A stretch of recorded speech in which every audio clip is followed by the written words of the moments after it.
This is Pete Fletcher. Join us for a conversation with voice actor Kenin Elias-Reyes. This idea that, like, I get to be 000, at least for a while. Yeah. I get to be Jaxxon, at least for a while. It's funny how my life seemed to be leading here all along. You're listening to Around the Galaxy.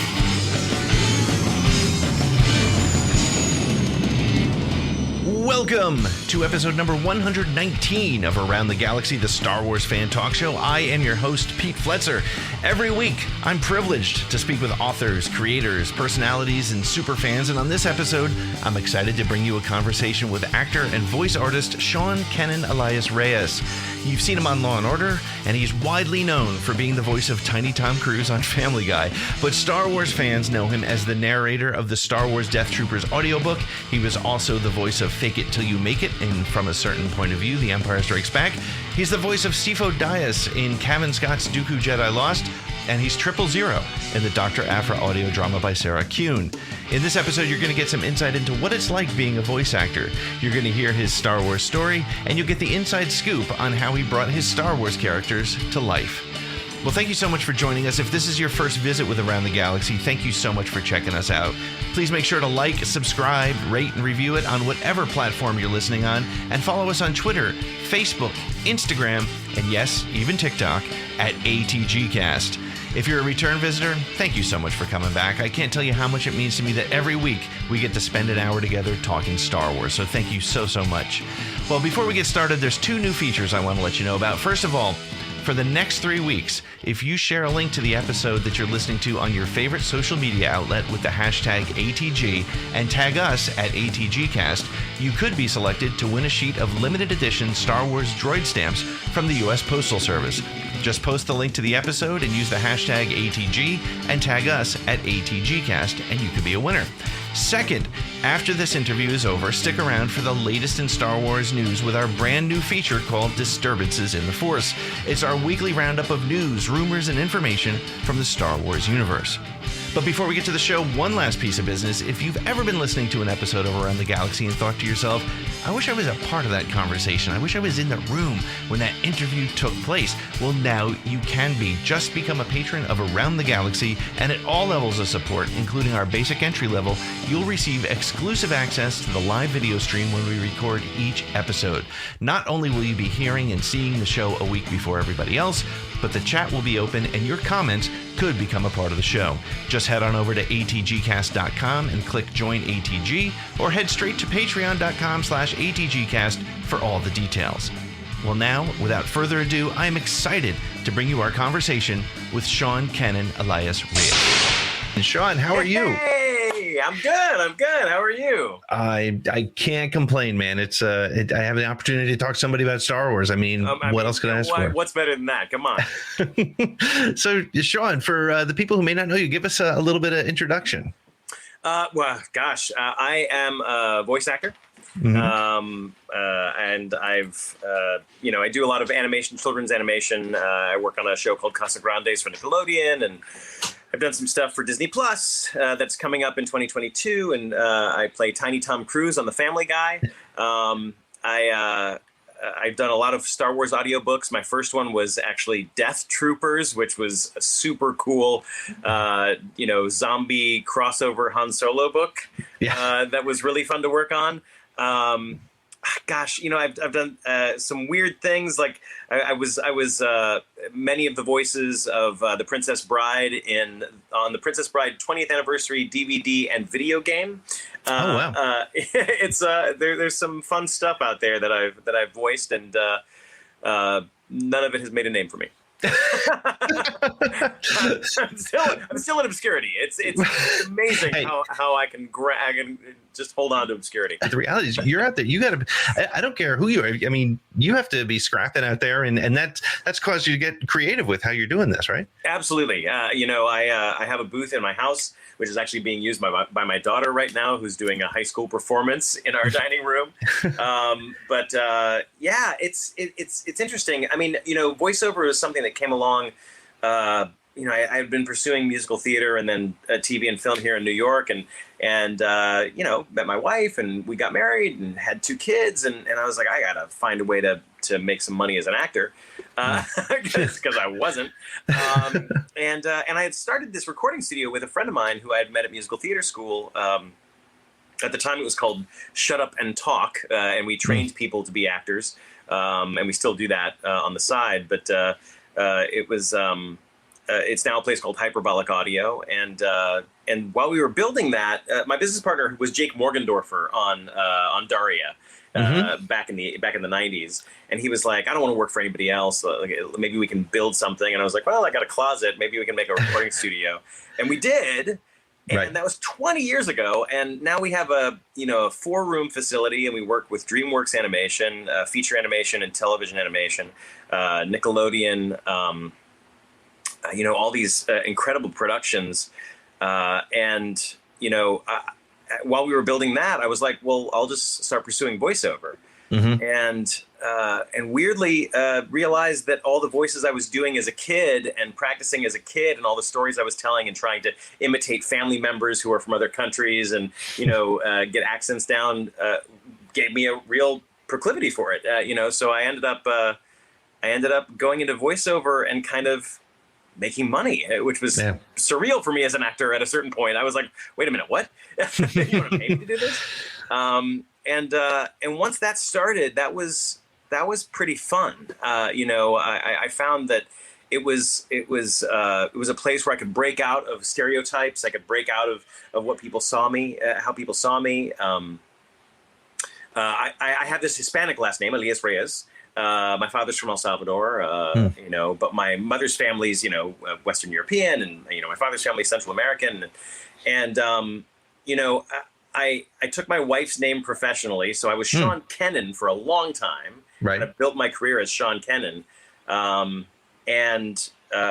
And then my father passed during COVID, which is sad, and I was like, I want to bring that back in, and so I decided to be this long named actor, like one of those people with just one of those names that like everybody just is like, oh God, I got to say this. This is like 4 words here, so voiceover was the place that I ended up, and it's surreal, man. I feel so fortunate to have managed to make eke out a living in this part of the business. It's a really tremendously fun part of the business to be in. You get to play things that people don't see you as when they look at your face, or when they're trying to typecast you like for on camera stuff. So it became a lot of fun, and it's something that I'm super excited to be in. Did you find that voice acting is a result of doing impressions, or is impressions sort of part of what you do, or what's the relationship? What came first, the chicken or the egg? So my father's from El Salvador. I have a grandmother who was of Irish descent, and we moved from Indiana to outside of Chicago, and it was like, so all these accents were sort of always running around my head, and I would do impressions of people, and then I was a big fan of the Muppets when I was a kid, and a big fan of Star Wars, and a big fan of Looney Tunes, and so I would imitate all these cartoon characters that I would see, and just sit in my room and practice doing voices, and it became something that I guess I got really good at, because I had friends who would ask me to do voices, and I had friends who would ask me to call people with these crazy voices, and I had completely forgotten about that by the time I came to New York to be an actor. I knew I wanted to do character work. I knew that I enjoyed, I wasn't like kind of a leading man kind of thing, and so I was like, I want to be a character actor, and that seemed kind of more my speed, doing accents and doing like, crazy, wacky characters. But when voiceover came along, and all of a sudden somebody just called me one day and was like, hey, do you do a good Billy Crystal? And I was like, I don't know, I've never tried. And I was watching a couple things, and I'm like sitting there on my, sitting there in like in my small apartment going, hello. I could probably do Billy Crystal. Yeah, hello. I would sit there and I was like, I would start working on things, and I was like, yeah, I probably can. And I called, it was back when you would like call a phone number and leave a message for your audition, just improvise something. Yep. And I called them and left a message as Billy Crystal, and they were like, well, they'd like to hire you for this thing, for this animated thing. And I was like, oh, great, cool. And as I started getting more and more into that, I started doing more and more like mimicking of people for films. And it's kind of a wild part of the business to be in, because what they'll do is they'll send you a little clip, and if you can mimic that, can you say this other line that the actor is not available to say? Can you do that? We need to slug it in for a trailer, or we need to slug it in for television, or we need to do something, and that person's unavailable. So it became this kind of weird part of the business to kind of get into, which is fun and cool, and nobody knows about it. And it's interesting too that you say that the mimicking is very different than impressions. A couple of weeks ago, I had Kevin Cabral on the show, and he's this TikTok guy who does Star Wars impressions, and he nails them. And we talked a lot about it's more about finding something about the character, and I imagine that's different than from what you're looking for, because you're trying to sound like and match. You're not trying to, as you said, you're not trying to create a caricature of it. You're trying to match it. How did you manage the tiny Tom Cruise from Family Guy? For those who don't know, because Family Guy goes a little caricature, but at the same time, you have to believe it's Tom Cruise's voice. Yeah, well, God, that's so crazy, because that was something where the way I locked into that, I have this really, it's funny. I have a laugh where I laugh hysterically and clap, right? And it's very similar to what what actual Tom Cruise does. Who's also tiny. I mean, right? Yeah, he'll talk really intensely about something, and like he'll get like really intense, and he has this intensity about him that my intensity is a little more goofy and a little more ridiculous. So if I get really intense and I kind of like, hey Stewie, but then they said the thing that nailed it in the audition for them. And this wasn't even a line that they had in the audition. But at one point, I said some line, and I clapped my hands in the booth, and I was like, yeah, man, that's it.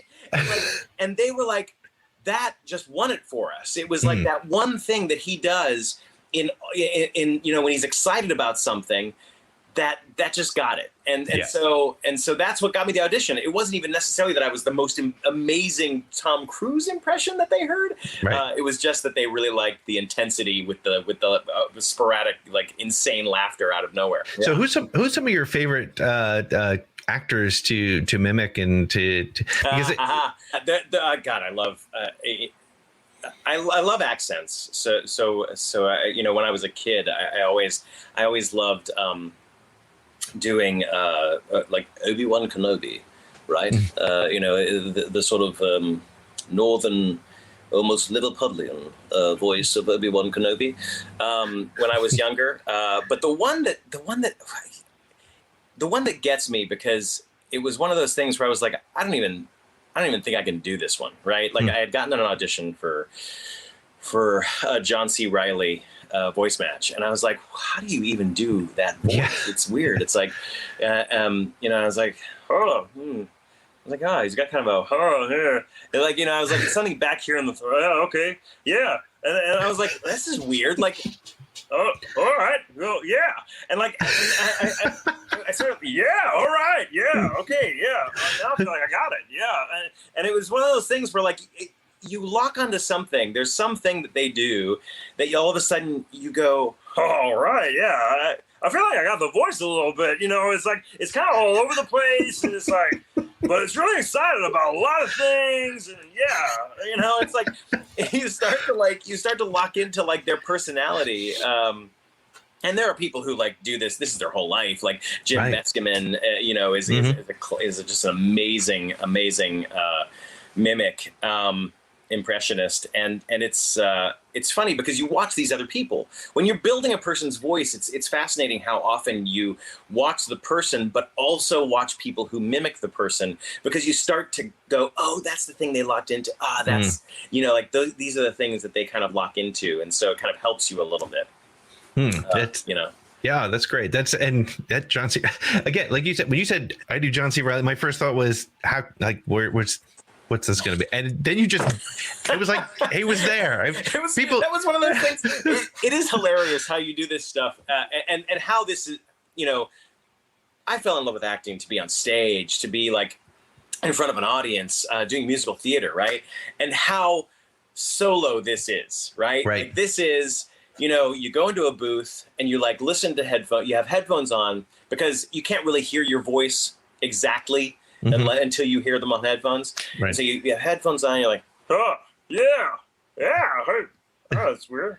Yeah, and you're like doing this, and then when you get it, you're like, I think I got it. This is great. And like then I start like going around the house, like like talking to my wife and my son, like, hey honey, what do you want for dinner? I think I want tacos. Tacos sound great.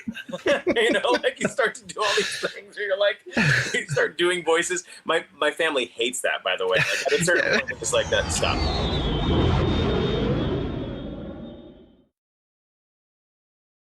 This is Jason Fry. You're listening to Around the Galaxy. My wife and I had some differing ideas about what age kids had to be before they saw Star Wars. And I was like, oh, well, I mean, 3. And she was like, no. So my son was 3, my daughter was 5, and I was like, I really would love to show them the movies, and they were like, and she was like, no. She's like, but they love you reading stories to them at night. Like maybe we can get a book or something like that. And I was like, actually, you know what? Every once in a while, my kids would be like, can you put down the book? Can you just tell me a story? Can you make up a story? Yeah. And my wife's a great improviser on the spot like that. I'm a little more like, I don't know if I can make up a story on the spot.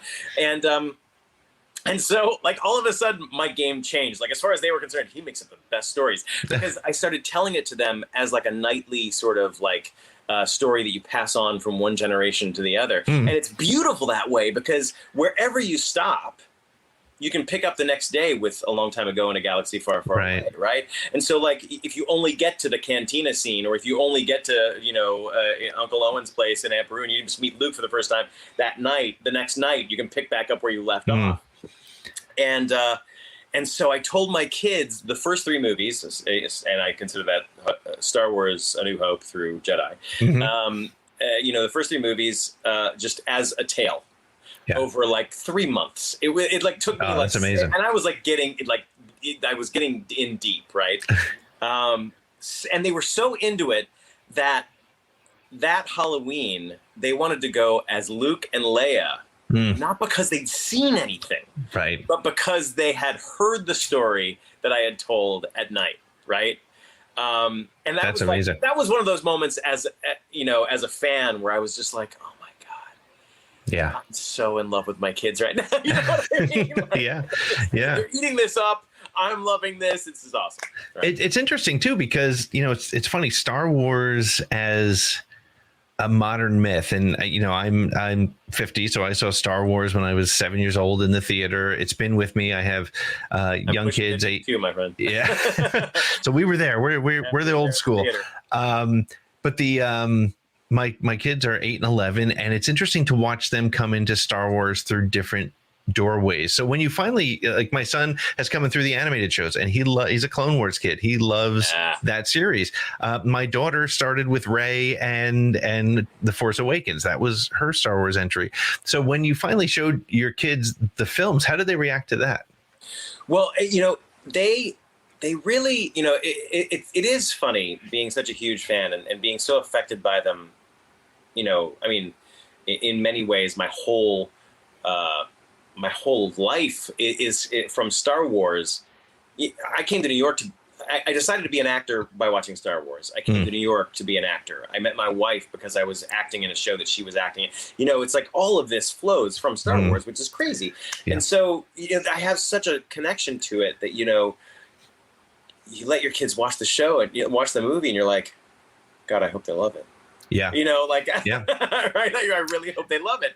And they do love it. Not as much as I did, right? They appreciate my love of it, but they got into it. They really got into it, and we see all the movies together. That they go with me to see the movies. My son's a little more of a Marvel kid. Like, he's a little more of a comic book kid. Yeah. But he still appreciates, he absolutely ate up The Mandalorian. Yeah.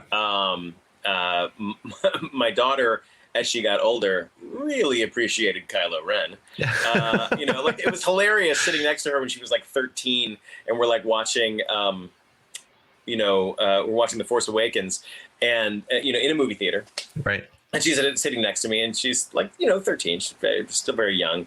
And he takes off the mask for the first time. Yeah.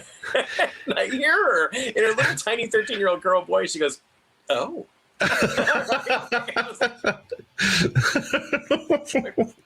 There's been an awakening. Have you felt it? Oh my gosh. The voice is awakened. Yeah, exactly.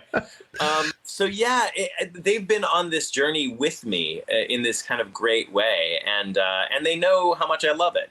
I have a Millennium Falcon belt buckle that I wear every single day. I have my jacket, the jacket that I wear in the spring and the fall, is a replica, Empire Strikes Back Han Solo jacket, right? It's like I'm wearing the belt buckle right now. I don't want to get weird, but that's awesome. It's just, it's part of me, Yeah. And as I'm sure you can relate, sure. And so it's I think they have a reverence to it because it's Dad's first love in some respects. Yeah. It's interesting too, because again, since we're in similar age brackets, it's funny because when we were kids, Star Wars, because there was no internet, because there was no mass media, streaming media, etc. Like Star Wars was this special club that me and like 2 or 3 of my friends had. Like we were like, we felt we were the biggest Star Wars fans in the world. Nobody else liked Star Wars like we did.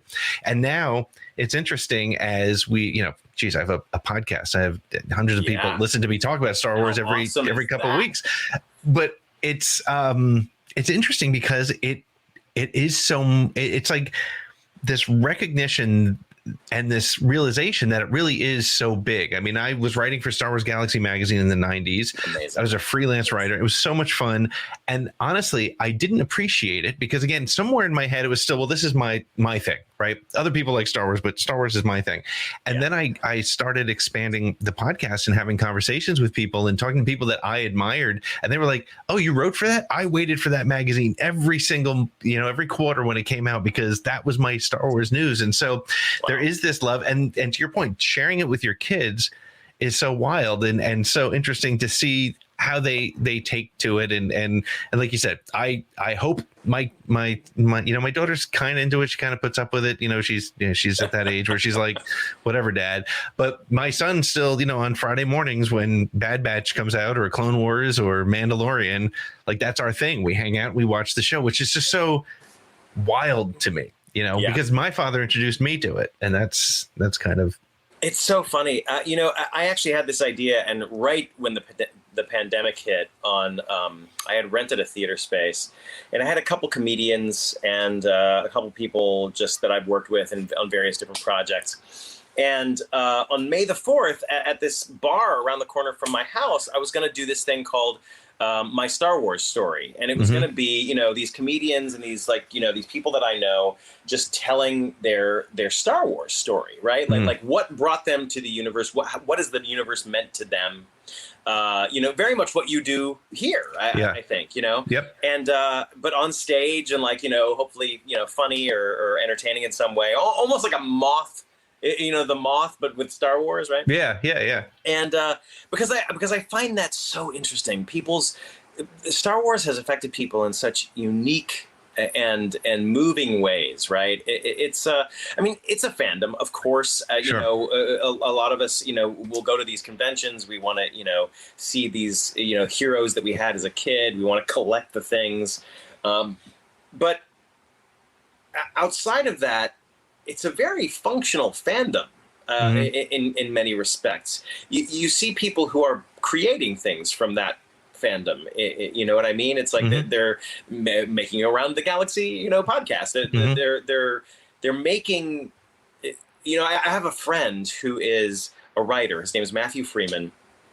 He's a playwright, and he's an excellent playwright.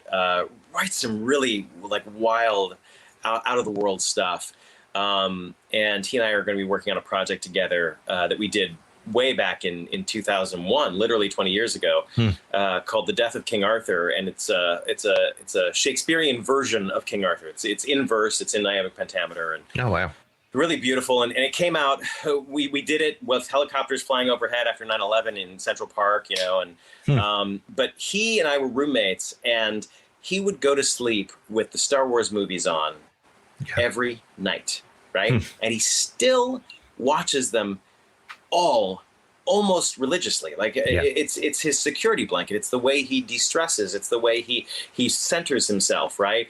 Now his writing is like influenced by absurdity and he experiments with sometimes with just tone poems, right? And does some really incredible stuff that has nothing to do with science fiction, has nothing to do with Star Wars, has nothing to do with anything else. But that's the thing that kind of we connected on, was this love of Star Wars, right? Right.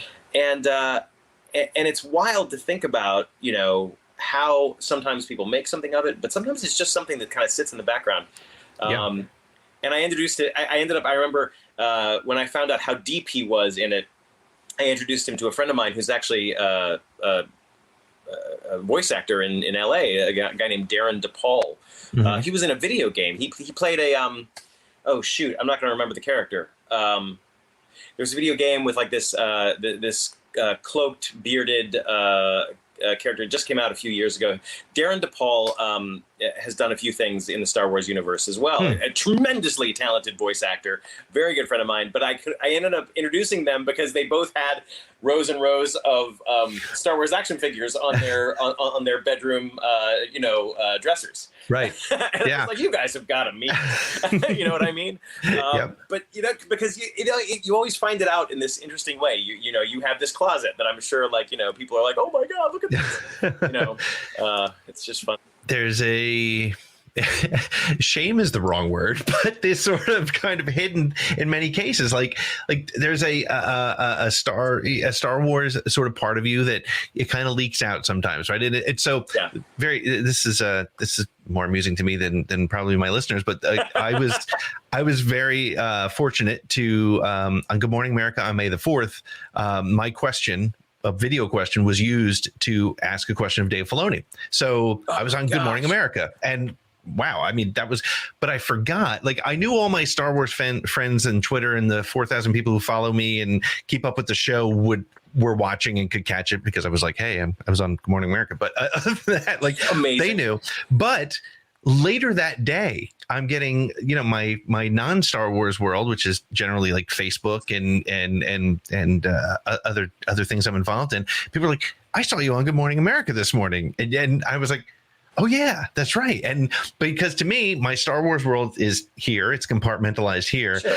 But on the other hand, everybody knows me as the Star Wars guy because it has leaked out in those different areas. And you're probably the same, and your friends are probably the same, where there's, people think of you as, you're Sean, but Sean's that guy who loves Star Wars. Yeah, it is interesting. It's been this through line in my life that obviously I've done a lot of projects that have nothing to do with Star Wars, but then whenever I get a chance to come back to it, whenever I get a chance to do something new or to work on some new project that has anything to do with Star Wars, there's this realization that that this is where it all began. I think. It's funny how some fandoms do come with a certain amount of, and you're right, shame is the wrong word, but it's something somebody else puts on us. It's not necessarily, right. Yeah. You're almost a little embarrassed to admit it, but right. But then when you do, you go, wait a minute, this is the thing that makes me me. This is the thing that I love. But that exists for people for sports. That exists for people for all sorts of things, right? Yeah. It's like it is whatever drives you to create. It's whatever drives you to make something or to be a certain type of person. I know from my friend Matt Freeman, he's like, these are morality tales, and I just saw myself as Luke Skywalker, and I always wanted to be like that. I wanted to be an honorable person. I wanted to be a good person. And you go it's that kind of a thing. It's like these stories, they mean something to us because of how they affect us and how they make us see the world. And I think that's kind of a great thing, right? Yeah, and it's 100%, and I think it's interesting too because you're right. There is sort of this. We keep it sort of undercover a little bit, but as soon as the armor is cracked a little bit, and two people recognize that they have this connection. It's like your old brothers, your old family. You've known each other for years because you jump right in. I told this story not too long ago. I went to my chiropractor and I was wearing one of my Around the Galaxy t-shirts. And he's like, "Hey, I like your shirt." And he's like, I love Star Wars. And now every time I go, we spend time. He's like, "Let me ask you, what's your theory on how Obi-Wan was able to beat Darth Maul?" And it's like, this is great. Yeah. I love this. And now this is a connection. And my wife is like, "You can't wait to go see the chiropractor because you're going to geek out about Star Wars." I'm like, yeah, well, and my back's a little, out of alignment, but it'd be great but it's that connection, additional connection that we have, which is very interesting. It's funny that you say that. My wife, she works in arts administration as well. And, she works at this major university, the New School here in New York. Oh, yeah. And they have tech support people, and she's like, tech support people are very hard to get through to. She's like, I've been trying to connect with this guy for years, and my wife and I have this, ongoing debate, like Star Wars or Empire Strikes Back, right? Which one is the better movie? And I'm like, well, Star Wars. If you have a movie that's standing on its own, sure, Star Wars. And she's like, well, that's the one I think. And I'm like, well, it's Empire Strikes Back is a far better, like structurally sound, like dramatic story, right? Mm-hmm. It just is beautifully crafted, and I'm like, so it's the best one, and she's like, no, it's the first one because it can stand on its own. I'm like, no, that's not the point, like we'll have this like constant back and forth, and she goes, I finally got through to the tech guy at the New School. Because I said that you and I have this ongoing debate about which one is the best movie, and that your opinion is Empire Strikes Back, and he's like, oh, that's interesting. It's Empire, by the way. Right? And now they have this great relationship. Right. Yep. That barrier's been crossed. That's really right. that's pretty wild. Yeah. This is Eric Walker, and you're listening to Around the Galaxy with Pete Fletzer. So let's talk a little bit about some of the Star Wars voice work that you've done, and your first one, of course, was, as you mentioned, the Death Troopers, which is now it's sort of a classic sort of Star Wars story. But more recently, you did 000 in Aphra, and you read Kevin Scott's story from a certain point of view. So tell me a little bit. First of all, how do you end up in that position? Was this one of those things where you had to ask for it? And let's talk about how you got into that. And then I also want to hear, like, how do you approach voices of characters that don't really have voices officially yet? Well, it's interesting. I got into it, there was around the same time that I think Mark Thompson got into it. It was the early 2000s, mm-hmm. and they were having auditions just for people to do Star Wars audiobooks, and you had to read some copy. And the beautiful thing about Star Wars audiobooks is that you get to do your impression of those characters, which is mm-hmm. great. Some audiobooks, you work on and they want you to stay close to your voice, but right. When you're a voice actor who loves doing impressions and loves doing characters and loves doing accents, it becomes something that you like. You're like, okay, I can stay close to my voice, but I'd love to break out and do a different voice, right? Right. So I auditioned for it back in the early 2000s, and I ended up booking this Star Wars Death Troopers, and I thought, what a weird, interesting sort of crossover. This idea of zombies in a Star Wars movie, in a Star Wars book, and it's a really cool, dark story. If you ever get a chance to read it, I don't know whether you've read it or not. Yeah, I have. Yeah. I love listening to Star Wars audiobooks. I feel like I have a little bit of ADHD myself, and I was never an avid reader. Right. I was when I was very, very young, but then just stopped reading. But audiobooks, really, I love audiobooks, and so Star Wars audiobooks, especially because they have the sound effects and the music, and the production quality is just fantastic. Kevin Thompson, who is the producer and director on these things, is just great. He does great service to the universe, both ours and the Star Wars universe, by creating these beautiful soundscapes, and letting people play and pushing them, to the second point about creating a voice, obviously the voices of the characters that exist, we try to get as close as possible, and we work on those. But when a new voice comes up, you get to play a little bit, and the beautiful sort of relationship between Kevin as a director and the actors is that he's playfully nudging. He's one of those guys who like, come on, we can try something different. Let's do this. Let's try that. And I had worked on 000. Not to get too dark here, but right after my father died, 000 came along, and I was pretty wrecked. And a lot had happened in those first couple of months. It was like April of last year, May of last year, and so it came along, and I was like, of course, I'd love to be part of this. And I had prepped it, and I was trying some things, and I was like, of course, I want an English accent. I want to try these things, and I was thinking almost like, like do I try something vaguely Snapey, for this? But it was rough. It was a tough time working on a project and creating a new character. But that's what's so great about Kevin is that he took my sort of tentativeness at the time. And he's like, all right, let's go in that direction. Now try this. Add a little bit of this to it, and we ended up getting there and creating something that people really responded to. Right. And I was so thankful for that because it's what I needed. As an artist, you don't always get to work on things that directly relate to what you're going through in your life. And especially if you're working on projects that people call you and ask you to be a part of. Right. But sometimes those projects can really give you an outlet, a place to escape to that is much needed. And thankfully, much needed for everybody else. I mean, we're in the middle of this pandemic, and this thing comes out, and people ate it up and just loved it. And that's a great thing to do too. To be able to be a part of something where people get to escape a little bit. They get to fly to that galaxy far, far away, which this galaxy was a little it was worth leaving. This galaxy we wanted to leave it.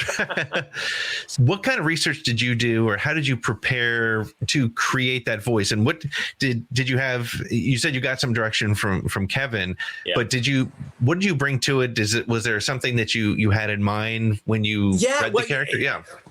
Honestly, it was a very sort of a take on how Alan Rickman might play a C-3PO type character, right? It was sort of back in the throat like this, and vaguely very clipped the way he spoke, and Kevin was like, all right, let's just adjust that a little bit, and maybe give him a little bit of this, and it was.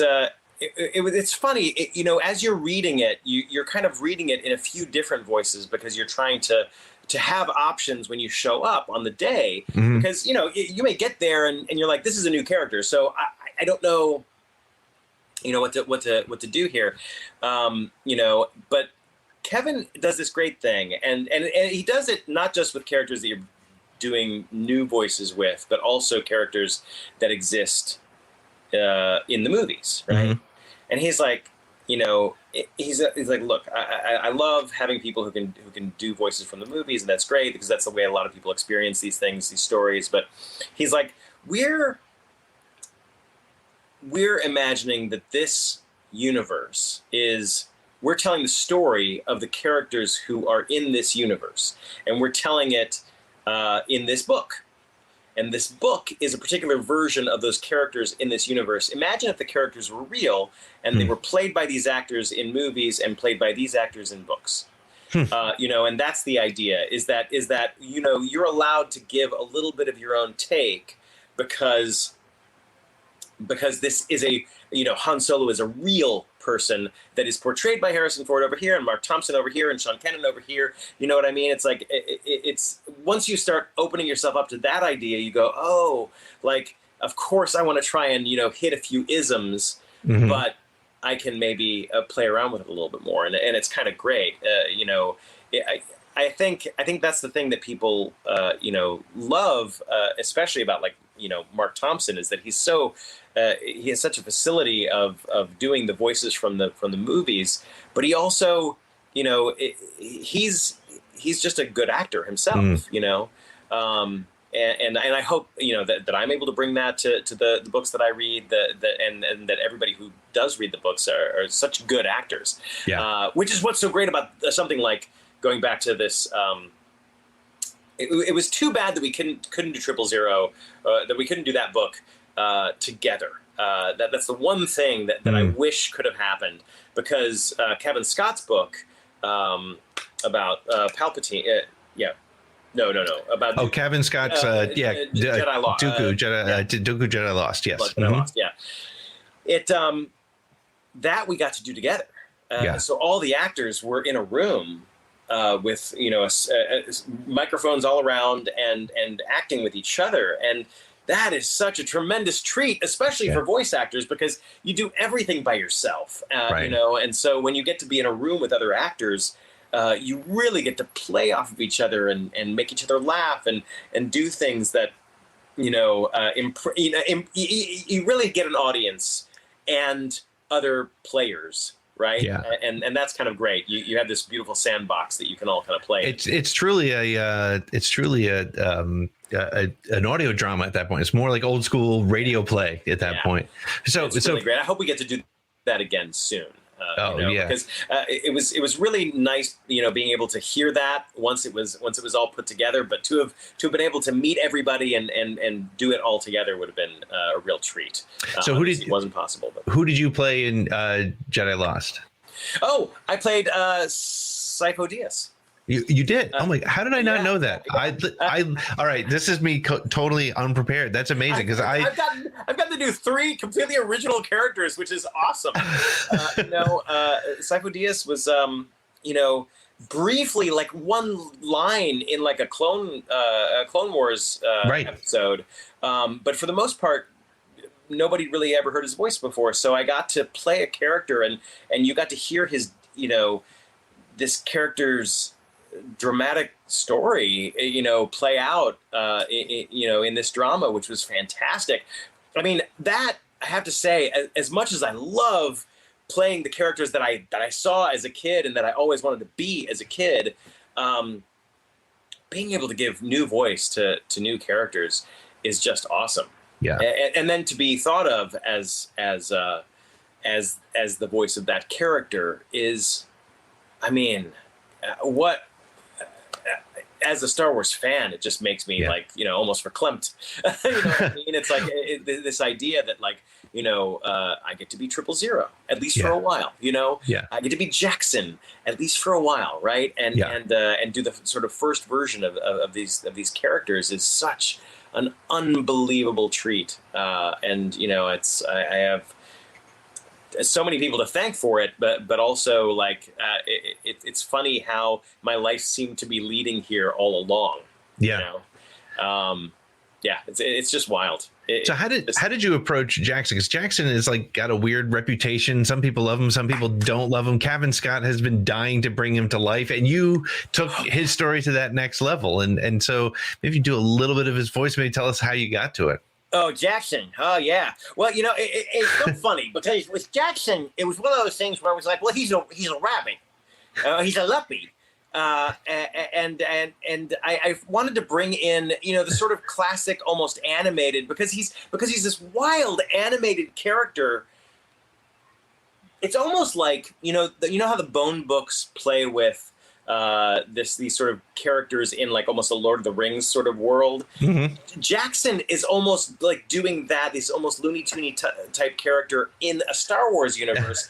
And it's such a beautiful combination of things. Right. I love Jaxxon as a character. I'm so glad that Kevin wrote that book, and I'm so glad that I got to play it because, it plays with so many different things that we all are familiar with, right? So, you know, you got your Bugs Bunny sort of vibes, or your like, you know, Buster Bunny kind of vibes, you know, about how bunnies talk and, you know, have a little bit of a vague New York accent. And so like, and he's also kind of a wheeler dealer, and like, you know, and then how you talk past all those keys. So I started playing with that. And that was one of those things where, you know, as soon as I started doing it, Kevin was like, "That's great." He's like, I don't want to say anything about that. That's what you're gonna do, and you know. And I was like, "This is gonna be really hard to do the entire to read the whole thing like this." But that was like, once we live, and it was something that like just came to me. It was like one of those things where I was like, "Well, how does he talk?" And you know, he's got these huge teeth, and of course, like it would do something to the way he speaks. So of course he would speak around it, you know, out the sides of the front teeth. And I just love that about it, because, you know, here's this character who wants to be respected, who wants people to take him seriously, right? But he's green, he looks like a rabbit, and I was like, well, then clearly he's going to have a speech impediment as well. Let's give this guy just pile it on. There's the trifecta of like, nobody's ever going to take you seriously. Yeah. And so he's got to do it for himself. And that, I love that. I love a character that decides, you know, I don't care what the universe throws at me. I'm going to succeed. Right. And I'm going to tell you, this is wild. This is like a weird thing. My father was that type of person, right? My father emigrated here from El Salvador. He started many businesses that you know went bankrupt or failed, and he had many times that he also succeeded. He was always coming up, but it was always one of those things where it was like, you know, people are always going to think the least of me, and I'm going to surprise them, right? And it's this beautiful idea, and so that's why I want, you know, deciding to be an actor. Was something that almost came right out of that belief that that if you wanted it, you could go and do it. You could go and try and be it. And it's hard. Once you put that in, once you try to make that happen, it's hard to make those things happen. It's equal parts luck and seizing opportunity and saying yes to the right things, and, you know, saying no to the wrong, you know, the right things too. You know, it's kind of wild, and Jaxxon is a beautiful character. Like Han Solo, fucking, he gets every. God, I hope I can swear. I apologize. Yeah, go for it. Have some fun. Man, you dropped F-bombs everywhere. That guy. But you know, Han Solo gets whatever, and that's what I also love that about the other story, the story about the delivery guy on Hoth. Yeah. Yep. I love that. You know, I fell in love with Han Solo as a kid, and of course you would, because he's charismatic and he's, you know, everything kind of goes his way, even though he has kind of a sheepish way of when things don't go his way, right? Right. But he's handsome and he's like charismatic and he gets the girl, you know, all these things. But I loved that story, how, and I'm sure Jaxxon feels the same way, right? As that character, that here's this guy who gets whatever he needs because he's tall and handsome, and, you know, he's got the big Wookiee next to him, you know, like, and all I've got is this green fur and these gigantic ears and this speech impediment, you know, and so I'm going to try and sell myself to people. Yeah. And I think that's just a great character to latch onto. I was so lucky to have gotten that story, and I'm just, I would love a whole book of Jaxxon. Yeah. You know? Maybe we have to get Disney Plus to make the Adventures of Jaxxon the Leppy and get you to voice it, and then we're there. Oh my God, that'd be tremendous. I've got a feature coming out on Disney Plus early next year. I can't talk about what it is, but there's a feature coming out on Disney Plus in 2022. Maybe finally somebody will know my name, and we can make that happen. We'll start the wheels turning. We'll get that go. We got to do a whole hashtag campaign. We'll get it going. Make Jaxxon happen. We'll make this work. It'll work out.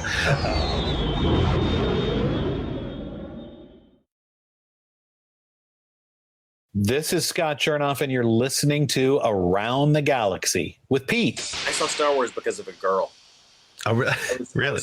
I was 5 years old, She was somebody in my kindergarten class. She lived next door to me, and she was. I had a huge crush on her, and she was going to go see Star Wars. She was telling me about seeing Star Wars with her parents on this Friday night, and so I go home and I tell my parents, "Hey, I heard about this great movie. It's called Star Wars, and we should go see it at the 8:00 showing on Friday night. That's when we should go see it, right?" So that I could be there at the theater, so that at the end of the movie. And I was like, "Oh, can we sit in the back?" So that we could sit in the back. I was making these plans as a 5-year-old. Very clever. So at the end of the movie, they're like, "Okay, let's go," and I'm like, "Let's just watch the credits, right?" And everybody's filing out. Everybody's coming out of the theater, and as she and her family are passing, I was like, "Oh, hey. Oh, you're here. This is crazy. We should go out and get some we should go get some shakes or something at the Burger King." And I was making these plans as a 5-year-old. Brilliant. Run into a girl, right? And it's just hilarious to me that that started the whole love of this thing. It's just this happenstance. I'm sure I would have seen it eventually and loved it. Sure. But the fact that I saw it on opening, on the opening weekend, because this girl recommended it. That's amazing. And it's funny too, because like you said, it's not to get too philosophical, but you do end up, you make these little choices in life, and it ends up influencing. I mean, you could have seen Star Wars a week later, and it might not have affected you the same, right? Yeah. It might have been like, oh, that was cool, and then go on to your next thing or whatever. And it, as you said earlier, Star Wars influenced you to make to want to be an actor, to make that big jump and take that risk, and that's pretty wild. Yeah, it's wild. And now with this little 5-year-old girl, now she's changed your life. I'm actually going to talk to her on the phone tomorrow. Oh, really? She's still a friend of mine. It's so, and she's a huge Star Wars fan still too. She lives in Kentucky, and we're still in touch. That's amazing. It's wild how these things have carried throughout my life. It's like all those things I had when I was 5, I still have some nugget of. That's it. Really, you understand the world as well as you probably should as a kid, right? Things should be fair. Things should be shared. Things should be, I want to be a good person. I want to be the hero. You know what I mean? All these little things that you get when you're 5 years old. They're like, really, let's go with that. Let's go. Yeah, we should just stop learning at 5. Stop. Right. Well, maybe we should learn stuff, but we should Perfect. I love it. Great. Sean, tell people where they can find you on the interwebs and keep up with you. Well, you can see me get angry at the MTA on my Twitter feed at Sean Kenin. I always think it's going to be funny things, and then it's always just me angry at the MTA, which couldn't be more classic New York. You can find me. My website is seankenin.com. But I also own a recording studio in New York, Hyperbolic Audio. It's a place where we record a lot of really fun, fantastic stuff. Look for me anywhere. Watch for me in the credits. Sometimes I'm places that you don't even know that you're going to find me. I'm still in obscurity. But when you see me in the credits, write to somebody and say, "I love that guy, that Sean Kenin guy who did the voice in that thing." He was that guy on the thing. That should be your tagline, Sean Kenin, that guy on the thing. That's right. No, this was great, man. Thank you so much. This was really cool to hear your story, and this was a ton of fun. Thanks so much. I can't thank you enough for just reaching out. What a great show. I was watching clips before we connected, and I was like, wow, it's always so inspiring when I see people doing such amazing things with their fandom, and it's just so cool, the people you've managed to have on the show. I'm very thankful that you asked me to be on the show. Thank you. Well, the pleasure's all mine. I really appreciate you joining me. So this was really great. Be well, sir. This is Pete Fletzer from Around the Galaxy, and welcome to Disturbances in the Force. I felt a great disturbance in the Force. Many of the truths we cling to depend greatly on our own point of view. Well, another week, another flood of news, rumors, clickbait, and speculation. All the links to the stories we're going to talk about can be found in the notes below, and I urge you to check them out. So let's get to it.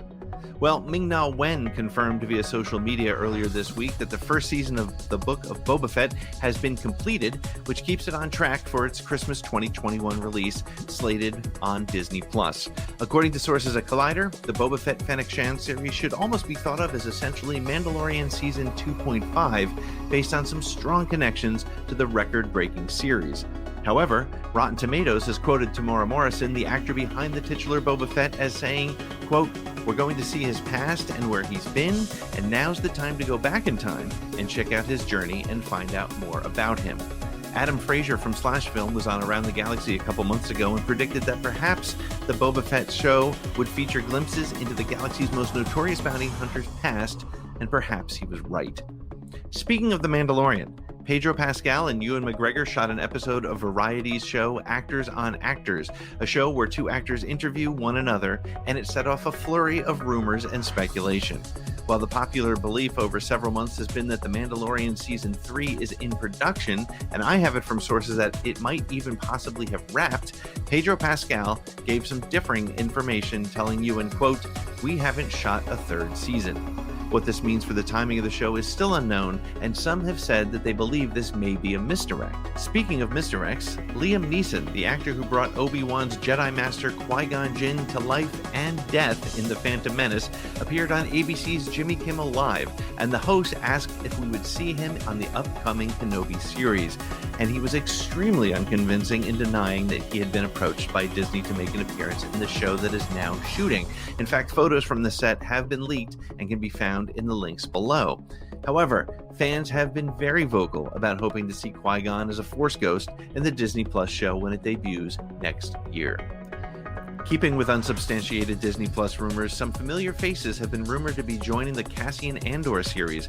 According to the website The Direct, Ben Mendelsohn will be part of the show, reprising his role as Orson Krennic. Additionally, rumors have surfaced that Forrest Whitaker will be returning to play Saw Gerrera. And while this series is set to take place before the events of Rogue One, I mean, spoiler alert, everyone died in the movie, it appears that the show will expand beyond just the Cassian character and provide backstory to additional key players. In related news, Hasbro unveiled a line of 6-inch Black Series figures featuring more than half a dozen Rogue One characters. This includes re-releases of Jyn Erso, Cassian Andor, K2SO, Chirrut Îmwe, and Baze Malbus, and brand new Rogue One figures for Bodhi Rook, Galen Erso, and Antok Merrick. All of them are currently available for pre-order, with the Galen Erso and Anton Merrick figures being Target exclusives. Additionally, there are Black Series figures being planned for Fennec Shand, Nomad Boba Fett, Cobb Vanth, Bib Fortuna, and Mayfeld from the latest season of The Mandalorian. Upon finishing shooting for Marvel's Thor: Love and Thunder, director Taika Waititi told the Sydney Morning Herald that he hopes his Star Wars project will be the next thing on his docket, but, quote, "There's a whole lot of other little things that I've got my sticky little fingers attached to, so we'll see." Other than a cartoonish Star Wars logo presented at the shareholders meeting, there is no information available on the Oscar winner's Star Wars project. In spoiler news, The Bad Batch dropped episode 7 of the 16-installment run and closed Wrecker's Headache arc. Last week's inclusion of the polarizing Martez sisters from the Ahsoka-specific arc in Clone Wars Season 7 saw the older sister Rafa tipping off a mysterious hologram figure in a cloak about the location of our heroes. Turns out it was fan favorite and Ahsoka's pal, clone Captain Rex. Rex warns them that the inhibitor chips are more dangerous than they know and meets the Bad Batch on Braca, the spaceship graveyard seen in Jedi Fallen Order, to have the chips removed. Wrecker finally succumbs to the Order 66, and just before anything really bad happens, Rex saves the day. All their chips are safely removed, and yet somehow Hunter's brain surgery didn't involve damaging his full head of Rambo hair. And then Rex bids them a farewell and adieu after trying to recruit them to what is probably the earliest forms of the rebellion, and the Bad Batch is spotted by scrappers and reported to the Empire. This episode seems to conclude the opening act of the series and sets us up to go into a new story area. Well, that wraps it up for this episode of Around the Galaxy. If you had fun, please like, subscribe, share, and review it. If you really had fun and would like to be part of the live virtual audience, please check out our Patreon page at patreon.com/ATGcast. Make sure to follow us on Twitter or all your social media at ATGcast, and go to our website, atgcast.com, for more information about the show, merch, and all kinds of great links. Around the Galaxy is copyright 2021 Pete and the Seed Studios, and our music is by the band Silver Colored Knob, which can be found wherever you find music.